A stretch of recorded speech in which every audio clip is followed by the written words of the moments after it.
The belladonna fruit, not to be confused with the belladonna fruit, is only found in the realm of the Seelie Cord. It is a rare and often unused alchemical component, given the difficulties of procuring it. But when someone does manage to get their hands on this elusive root, its alchemical properties are... and I suppose that's the bell. Take care, everyone, and remember, your papers are due by the end of the week. Not you. You stay. That is a direct order.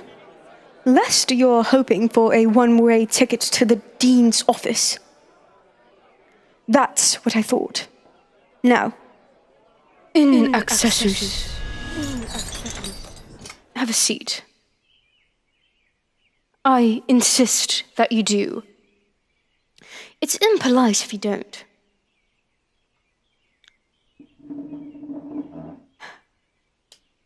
Right. I suppose we should just get to the matter at hand. Your test scores lately have been absolutely appalling. It's unacceptable and unbelievable. I mean, a student of your prowess should not be struggling with the material, yet here you are. Honestly, there's been such a rapid decline in the quality of your work that you are now at risk of expulsion, young man, and I will not tolerate it. What is going on? Well, you best come up with an explanation soon, young man, lest you want to see the ghastly consequences of doing otherwise. Oh, come now, really. That can't be your explanation. Look, I know academic burnout when I see it. Do you know how many young mages I've taught? I've seen bright minds become overwhelmed and bored and burnt out, as you say. But it is not like this. It is not some sudden giving up. It happens over a semester. And usually students are eager to get back on their feet, but not you. To be frank, you're simply not trying, and I can tell.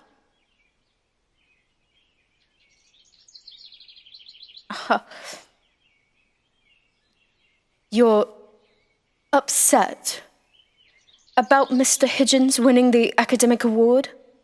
Oh, come off it. You lose one academic award and suddenly this is all for nothing?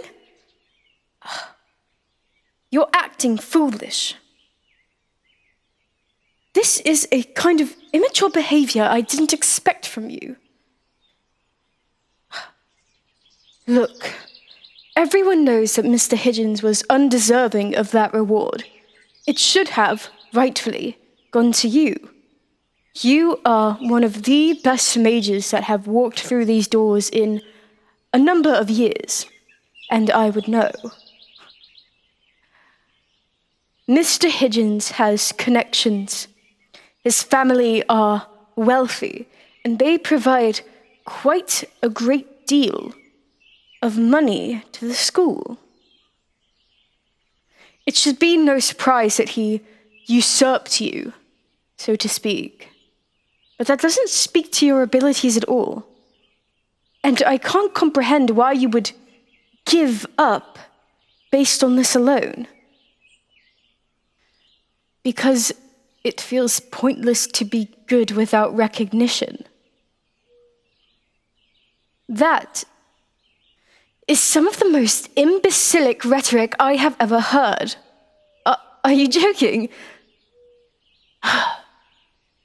Do you know how I became the most acclaimed mage in recent history? It wasn't by seeking glory or whatever else, though glory naturally did come to me. It was by working hard. You know, I was never nominated for an academic award. In fact, they nearly failed me out of school. They said my methods were unorthodox, that I had no idea what I was doing, and that even though my methods yielded results, it was not done in the way they expected. Then I joined up with the Crimson Crusade, as you know, and we saved the world. Now, if my methods were so inefficient and incorrect, tell me why it was my magic that led Caspian to slay the god of death and drought. Oh, please. There was no way he could have done it himself. Caspian was a bumbling oaf at the best of times. But he had heart. I'll give him that. And he was great morale for the rest of us. The reason I teach here now is because I have the credibility to do so. I invented a new school of magic all by myself. But in my later years, I grew tired of adventuring and traveling and all the rest. I came to foster young minds like you, though it certainly isn't worth it if you're just going to quit the second things don't go your way. You know, I see a lot of myself in you. Oh yes, unrivaled potential is what people say about you. But perhaps you are undeserving of it if this is what you do with your abilities. Honestly, I had hoped you would be different, not so shallow and stuck up. Oh yes, I do think those are terms that are apt to describe you, considering how you're acting, of course. So then, if you don't like it, change it. Change my mind. Start putting in effort. I'm practically begging you to. Look, I'm willing to help you, you know. I think you're bright and brilliant and capable.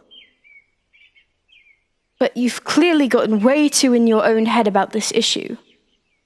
So if you start putting in effort, I will help you get back on track, and you will graduate on time. But if you don't start shaping up, young man, you are going to be in a world of trouble. Do I make myself clear? Good. There was another reason for your academic failings. Go on.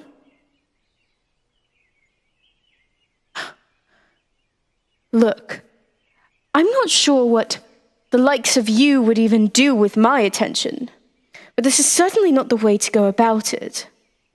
You're only getting negative attention from me, and that's not the kind of thing that's going to make me interested in you.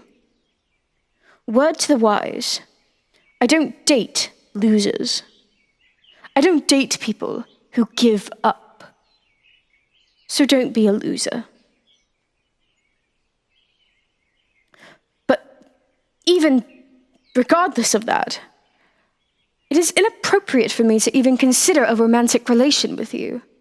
I mean, to start, you are far, far, far earlier than my lifetime. I mean, how old are you again? Precisely. I have lived hundreds more years than you. If I were to even consider a romantic relation with you, that would be absurd. And furthermore, it could cost me my teaching position. Well, you're right, I don't really care about losing it, but still, I do have a reputation to uphold. Well, yes, I suppose we are both consenting adults, but still, it's wrong. Especially while you're in my class. Perhaps circumstances would be different if you graduated on time and you were no longer tied to me in this professional way. But as it stands right now, I can't fully consider your proposal. And even if I could, it would be wrong.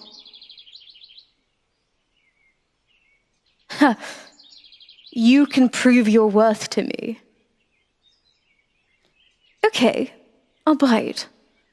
If you manage to graduate with mostly A's, not counting this year given your lapse in judgment, I will consider a date. I like you.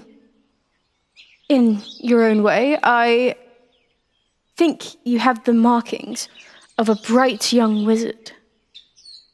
But you need to try a little harder. You need to be more focused, more diligent.